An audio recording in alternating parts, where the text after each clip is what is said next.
तो अब तक हमने ट्रिग्नोमेट्री में खूब सारे फॉर्मूले देख रखे हैं। इस लेसन में हम देखेंगे कि ये सारे फॉर्मूले पढ़ना क्यों इंपॉर्टेंट है और ये सारे फॉर्मूले का फायदा क्या होता है, right. So the broad topic of this lesson is called trigonometric equations. तो नाम से आप समझ सकते हैं कि हम बहुत सारे इक्वेशन सॉल्व करने की कोशिश करेंगे जिसमें ट्रिग्नोमेट्रिक टर्म्स रहेंगे। अब तक हमने किस तरह के इक्वेशन सॉल्व किए हैं?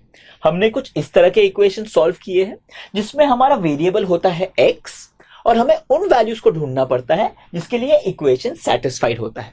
हम टिपिकली क्या करते हैं, हम इस इक्वेशन, जैसे अगर ये क्वाड्रेटिक इक्वेशन है तो हम इसे फैक्टराइज करने की कोशिश करेंगे और जब हम फैक्टराइज कर पाए तो हम क्या कहेंगे, या तो ये 0 होगा या तो ये 0 होगा, राइट।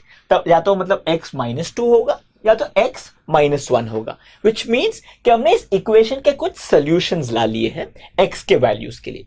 अब वैसे ही ट्रिग्नोमेट्रिक इक्वेशंस भी कुछ इस तरह के दिखते हैं जिसमें ट्रिग्नोमेट्रिक टर्म्स आपके वेरिएबल्स रहेंगे और इसी इक्वेशन को आपको सिंप्लीफाई करना होगा ताकि आप या तो sin x का कोई वैल्यू निकाल सके या cos x का कोई वैल्यू निकाल सके।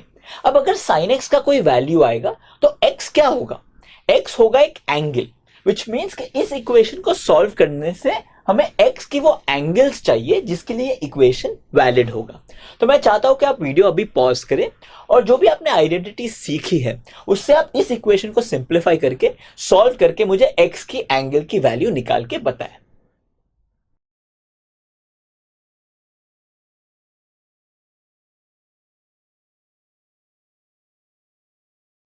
इस ट्रिग्नोमेट्रिक इक्वेशन का सॉल्यूशन बोर्ड पे है। सबसे पहले हमें यह देखना है कि हमारे पास दो अलग अलग ट्रिग्नोमेट्रिक रेशियोज हैं और इस इक्वेशन को सॉल्व करने के लिए आइडियली दोनों सेम होने चाहिए। तो या तो हमें cos x को sin x के टर्म्स में कन्वर्ट करना चाहिए या sin x को cos x के टर्म्स में। क्योंकि यहाँ पे sin स्क्वायर x दिख रहा है, it's easier to convert sin square x in terms of cos square x, तो मैं सिंपल आइडेंटिटी यूज करके इसे लिख सकता हूं। तो मुझे एक इक्वेशन मिल जाएगी cos स्क्वायर x में जो एक क्वाड्रेटिक इक्वेशन है, एक सेकंड डिग्री इक्वेशन है। तो हम क्वाड्रेटिक इक्वेशंस को कैसे सॉल्व करते हैं, मिडिल टर्म को स्प्लिट करते हैं ताकि हम फैक्टराइज कर सके। मैंने वही किया है। इससे मुझे दो आंसर्स मिलते हैं, एक मिलता है cos x इक्वल टू 3, दूसरा मिलता है cos x equal to half. अब मुझे पता है कि cos x इक्वल टू 3 कोई भी x के लिए नहीं हो सकता क्योंकि cos x की मैक्सिमम वैल्यू 1 होती है, तो यहां से मुझे नो सॉल्यूशन मिलता है। और cos x equal to half मुझे पता है x इक्वल टू π/3 पे होता है। तो इस इक्वेशन से मुझे लगता है कि मुझे मेरे x का आंसर मिल गया है, द एंगल इज π/3। बट मुझे यह पता है कि ट्रिग्नोमेट्री में एक ट्रिग्नोमेट्रिक रेशियो बहुत सारे एंगल्स के लिए मिल सकता है। फॉर एग्जाम्पल, अगर मैं कहूं कि cos of 60 degrees is equal to half, मुझे यह भी पता है कि cos of -θ is equal to cos theta, which means अगर मैं -60 डिग्रीज ड्रॉ करूं तो इसका cos का वैल्यू क्या होगा, cos of -60 is equal to cos 60 is equal to half. तो मुझे दो एंगल्स मिल गए। फिर मुझे यह भी पता है कि अगर मैं पूरा रेवोल्यूशन लेके वापस इसी पॉइंट पे आऊं, उस एंगल का जो कॉस है वो भी हाफ होगा। ये मैंने कोटर्मिनल एंगल्स में पहले देखा था, विच मीन्स कि एक से ज्यादा एंगल्स हो सकते हैं जिसके लिए सेम ट्रिग्नोमेट्रिक वैल्यू आ जाए। तो इस केस में प्रिंसिपल सॉल्यूशन इस केस में ट्रिग्नोमेट्रिक इक्वेशंस के सॉल्यूशंस लिखना बहुत इंपॉर्टेंट होता है।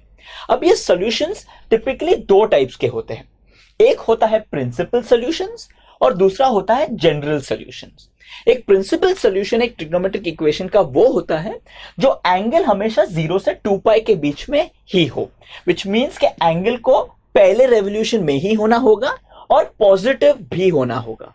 एक जनरल सॉल्यूशन उन सारे एंगल्स को लेता है जो नेगेटिव भी हो, फर्स्ट रेवोल्यूशन के बाद 360 के मल्टीपल्स को ऐड करके भी मिल सके, और इन सब को लिखने के जो मेथड्स हैं हम आगे देखेंगे। So first, we look at the principal and general solutions of cos x. From the earlier example, we saw that if cos x is equal to half, and we can say that half is the same as cos of π/3, we cannot conclude that x is only equal to π/3. One solution is definitely x equal to π/3, but there can be a lot of other angles for which cos of that angle would be the same as cos of π/3. कौन से ऐसे angles थे? एक तो था π/3, दूसरा angle था -π/3, एक और एंगल था कि मैं 2π घूम के π/3 आऊं, या 2 पाई घूम के माइनस पाई बाई 3 करूं, राइट। अब इसके बाद कौन से होते हैं, मैं 2 रेवोल्यूशंस लेता तो 2 पाई प्लस 2 पाई, सो 4 पाई, और 6 पाई और 8 पाई इट्सेट्रा, राइट। तो ये मेरे सारे सॉल्यूशंस हो गए। मगर हर केस के लिए हम ऐसे पूरे सॉल्यूशंस लिस्ट तो नहीं कर पाएंगे, तो हमें इन्हें जनरलाइज करने की कोशिश करनी पड़ेगी। तो मैं पाई बाई 3 को एज एन एग्जाम्पल लिया हूं यहां पे। अगर कोई भी हमारे पास एंगल होता तो हम ये कह सकते थे कि cos x equal to cos alpha आ रहा है, जहां पे अल्फा एक नॉन एंगल है, राइट। अगर हाफ था तो मैंने पाई बाई 3 लिख दिया, अगर √3/2 आता तो मैं 30 डिग्रीज लिखता, राइट। तो अब मैं x को अल्फा के टर्म्स में रिप्रेजेंट करना चाहता हूं। तो इसी पैटर्न से मैं देख सकता हूं कि जब भी मैं इस पार्ट पे आऊं, ये लाइन पे आऊं, और मैं अल्फा ऐड करूं या अल्फा माइनस करूं, तो मुझे वो वैल्यूज मिल जाएगी।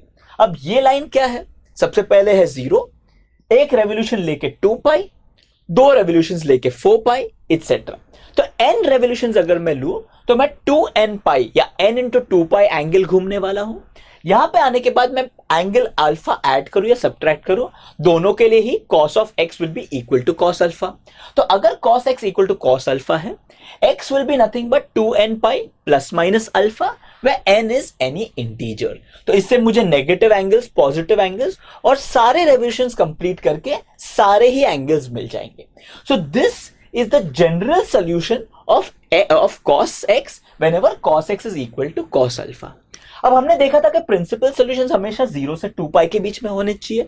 तो इस केस में प्रिंसिपल सॉल्यूशंस क्या होते हैं, इन सारे जनरल सॉल्यूशंस में से वो एंगल्स जो 0 से 2 पाई के बीच में लाई करेंगे।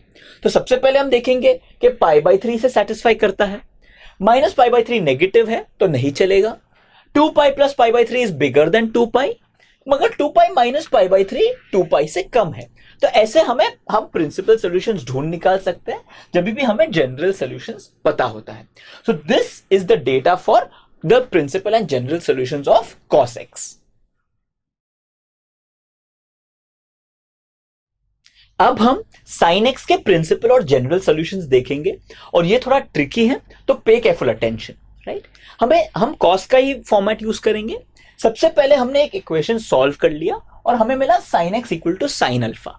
इसमें alpha is the standard angle जिसका हमें पता है ट्रिग्नोमेट्रिक वैल्यू। हमें x को अल्फा के टर्म्स में रिप्रेजेंट करना है। हमें sin की एक इंटरेस्टिंग प्रॉपर्टी पता है कि sin alpha is the same as sin of pi minus alpha. आपने पहले ये पढ़ा है कि sin of pi minus alpha is equal to sin alpha, और इसे हम यहां पे यूज करेंगे।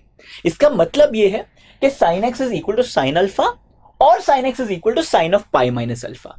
इससे दो चीजें तो ऑब्वियसली मिल जाती है कि x या तो अल्फा हो सकता है या x पाई माइनस अल्फा डेफिनेटली हो सकता है। इसे हम यहां पे देखते हैं। x इक्वल टू अल्फा हमने अज्यूम कर लिया एक अक्यूट एंगल है, तो पाई माइनस अल्फा क्या होगा, पाई माइनस अल्फा। अब इसके अलावा और कौन से एंगल्स हो सकते हैं, अगर हमने यहां से 0 से स्टार्ट किया तो हम अल्फा गए, हम पाई आके माइनस अल्फा गए, फिर हम और घूम के 2 पाई कंप्लीट करके वापस अल्फा ऐड करके एक और एंगल मिल सकता है जिसका साइन वही होगा।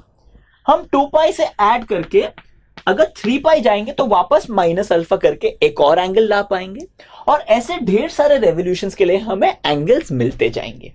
द समरी हियर इज जब भी हम ये साइड पे पहुंचेंगे तो हमेशा ये इवन होगा, एंड इवन मल्टीपल ऑफ पाई होगा, 2 पाई 4 पाई 6 पाई। तो हम अल्फा को ऐड करेंगे। हम जब भी यहां पे पहुंचेंगे तो ये एक ऑड मल्टीपल ऑफ पाई होगा, और हम जब भी यहां पहुंचेंगे तो हम अल्फा को माइनस करेंगे। तो हम इसी चीज को अब मैथमेटिकली देखते हैं। अगर x इक्वल टू अल्फा, अगर sin x equal to sin alpha है, तो मैं ये कह सकता हूं कि x can be 2n pi plus alpha all rotations plus alpha, and if x is equal to pi minus alpha, x could be any rotation plus pi minus alpha, right. अगर मैं इन दोनों को कंबाइन करूं तो यहां से मुझे मिलेगा 2n प्लस 1 पाई माइनस अल्फा। यहां पे आपको प्लस अल्फा दिख रहा है, यहां पे आपको माइनस अल्फा दिख रहा है। 2n will always be an even number, wherever n आप और डालो कि इवन डालो, इंटू 2 करके हमेशा इवन होगा। 2n plus 1 will always be odd, आप 2n हमेशा इवन होगा, उससे 1 ऐड करोगे तो हमेशा ऑड होगा। ये वही चीज कहता है जो हमने डायग्राम से देखा। जब भी आप एक इवन मल्टीपल ऑफ पाई पे पहुंचेंगे तो अल्फा ऐड करना है, जब भी आप एक ऑड मल्टीपल ऑफ पाई पे पहुंचेंगे तो अल्फा सब्ट्रैक्ट करना है। अब दो इक्वेशन लिखने के बजाय मैथमेटिशियंस ने इन दोनों को एक ही इक्वेशन में कन्वर्ट किया है, जो देखने में डरावना लगता है बट एक्चुअली इन दोनों का ही एक इंटीग्रेशन है, which is nothing but x is n pi plus -1 raise to n times alpha. अब इसका मतलब क्या है, अगर मैं n ऑड रखूं तो n pi will be an odd multiple of pi, -1 raise to n odd number will be negative, तो odd multiple of pi minus alpha हो जाएगा। अगर n इवन है तो मैं यहां पे पहुंचूंगा, -1 raise to n even number will always be positive, this will be even multiple of pi plus alpha. तो ये -1 रेज टू n की खूबी को यूज करके हमने इसको जनरलाइज कर दिया है for all integral values of n। So this is the general solution of sin x.